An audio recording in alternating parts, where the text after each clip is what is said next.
Hello to all nursing aspirants, welcome to GDC nursing classes. तो आज हम बहुत इंपॉर्टेंट टॉपिक पे बात करने वाले हैं, दैट इज ओटी नर्स। ठीक है, तो आपको बेसिकली पता होना चाहिए कि ओटी नर्स क्या होता है। होता तो बेसिकली ये हमारे हॉस्पिटल सेटिंग्स में ही है। ठीक है, तो स्पेशलाइजेशन क्या हो सकती है ओटी नर्स की, या फिर हम कैसे बोल सकते हैं ओटी नर्स कौन होते हैं, क्या उन्हें ओटी में जो जॉब करनी है, ड्यूटी करनी है, उसके लिए क्या वो कर सकते हैं, और क्या क्या एलिजिबिलिटी, क्या क्या एक्सपीरियंस या फिर क्या क्या सैलरी जो है वो उनकी होने वाली है। तो ये सभी चीज़ें आज हम डिस्कस करने वाले हैं इसी वीडियो में। ठीक है, तो बने रहिए और don't skip the video, last तक देखिए, शेयर करिए, सब्सक्राइब करिए। ठीक है, तो आज हम बात करते हैं ओटी नर्स के बारे में, बेसिकली ऑपरेशन थिएटर नर्सेस के बारे में। तो अगर बात करें कि ओटी नर्स और operation room nurse is registered nurse. ठीक है, ये क्या होते हैं? रजिस्टर्ड नर्स होते हैं who specialized in providing patient care during surgical process। यानी कि ये एक ऐसी स्पेशलाइज्ड नर्सेज होती हैं जो पेशेंट को केयर देती हैं ड्यूरिंग सर्जरी प्रोसेसेस। यानी कि किसी पेशेंट की अगर सर्जरी होने जा रही है तो जो ओटी नर्स है वो प्रोवाइड करेगी उन पेशेंट्स को केयर। ठीक है, उनके सारे वाइटल्स, उनका सारा pre OT care, post OT care, ठीक है, ड्यूरिंग ओटी उनका क्या क्या ध्यान रखना है, वो सारी चीजें। ठीक है, they play a crucial role in the surgical team. यानी कि एक सर्जिकल टीम में वो क्या करते हैं, बहुत इंपॉर्टेंट रोल जो है वो प्ले करते हैं। असिस्टिंग सर्जन, यानी कि सर्जन को असिस्ट कराती हैं। मैनेजिंग स्टेराइल एनवायरनमेंट, यानी कि जो हमारा ओटी का एनवायरनमेंट होता है वो स्टेराइल एनवायरनमेंट होता है। ठीक है, तो उस स्टेराइल एनवायरनमेंट को वो क्या करती है, मेंटेन करती है, मैनेज करती है। And coordinating patient care through out the pre operative, intra operative and post operative phases. यानी कि क्या करती है, कोऑर्डिनेट करती है पेशेंट को, केयर को, कितने कब प्री ओटी यानी कि ऑपरेशन होने से पहले, इंट्रा ऑपरेटिव यानी कि ड्यूरिंग ऑपरेशन, या फिर पोस्ट ऑपरेटिव फेजेस में। ठीक है, की responsibilities of OT nurses includes, यानी कि ऐसी कौन कौन सी रिस्पॉन्सिबिलिटीज होती है ओटी नर्सेज की, वो हम देखने वाले हैं।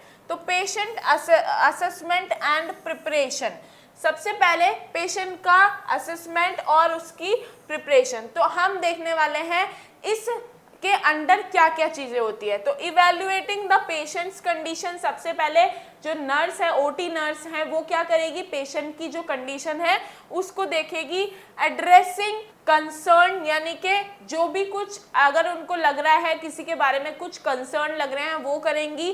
प्रिपेयरिंग दैम फॉर सर्जरी, और उनको क्या करेगी, सर्जरी के लिए प्रिपेयर करेंगी। ठीक है, असिस्टिंग ड्यूरिंग सर्जरी, और क्या करती है, असिस्ट करती है during surgery. Working with the surgical team, surgical team के साथ काम करती है। प्रोवाइडिंग इंस्ट्रूमेंट सप्लाईज, यानी कि इंस्ट्रूमेंट सप्लाईज में काम करती है।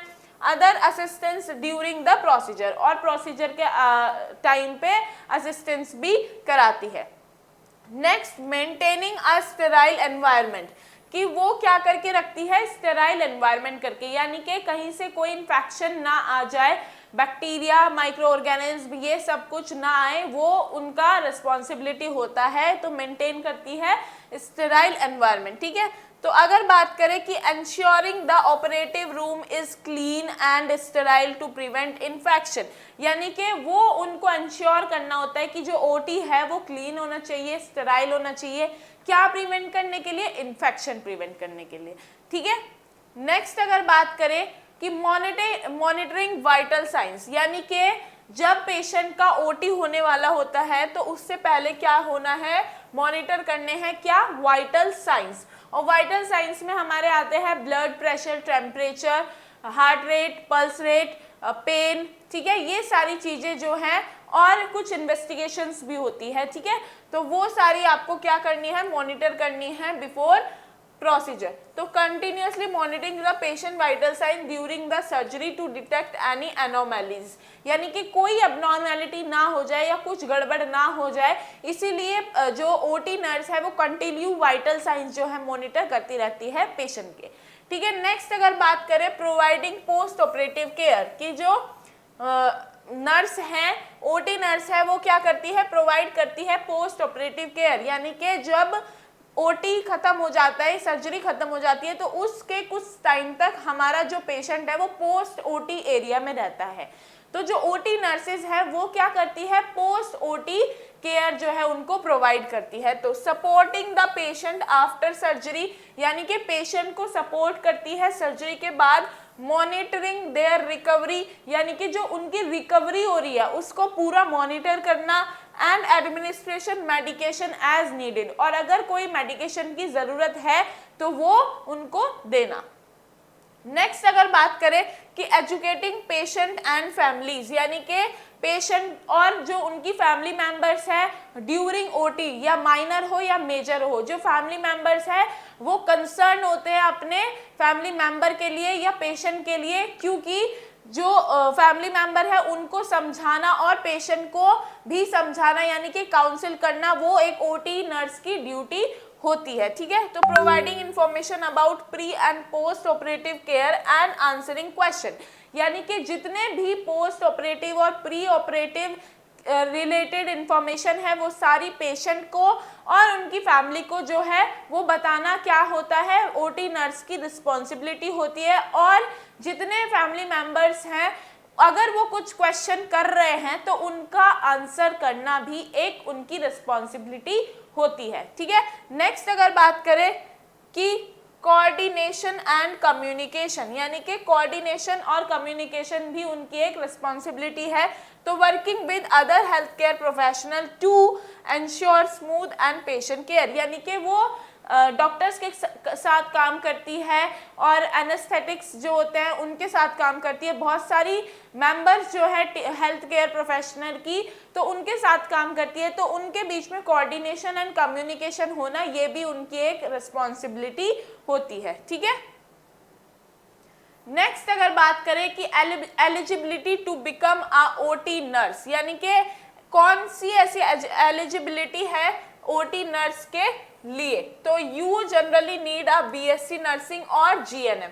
आपको क्या करना है, बीएससी नर्सिंग और जीएनएम करना है। ठीक है। Degree along with a valid nursing registration from a state nursing council, यानी कि रजिस्ट्रेशन सर्टिफिकेट आपके पास होना चाहिए आपकी स्टेट नर्सिंग काउंसिल का। ठीक है। Some instruction may also prefer to require prior experience and surgical setting और क्रिटिकल केयर यूनिट, यानी कि कुछ इंस्टीट्यूशन क्या करते हैं, प्रीफर करते हैं और require prior experience in surgical setting, मतलब वो लोग क्या बोलते हैं कि आपको कुछ समय का एक्सपीरियंस होना चाहिए सर्जिकल सेटिंग का या फिर आईसीयू का। ठीक है। तब आप क्या करते हो, ओटी नर्स बन सकते हैं। नेक्स्ट अगर बात करें तो specialized training such as post basic diploma in operation theatre nursing or a postgraduate certificate in operation theatre nursing can further enhance your qualification, कि अगर आप पोस्ट बेसिक डिप्लोमा कर लेते हैं ओटी में या फिर post graduation certificate in OT में, ओटी थिएटर नर्सिंग आपके पास है, तो ये क्या करता है, आपकी जो क्वालिफिकेशन है उसको और ज्यादा एनहेंस कर देता है। ठीक है। नेक्स्ट बात करते हैं OT technician salaries in India, यानी कि जो ओटी नर्सेज है या उनकी सैलरी पे अगर हम बात करें तो द एस्टिमेटेड टोटल पे फॉर एन ओटी टेक्नीशियन या फिर नर्सेज की अगर हम बात करते हैं सेम ही है।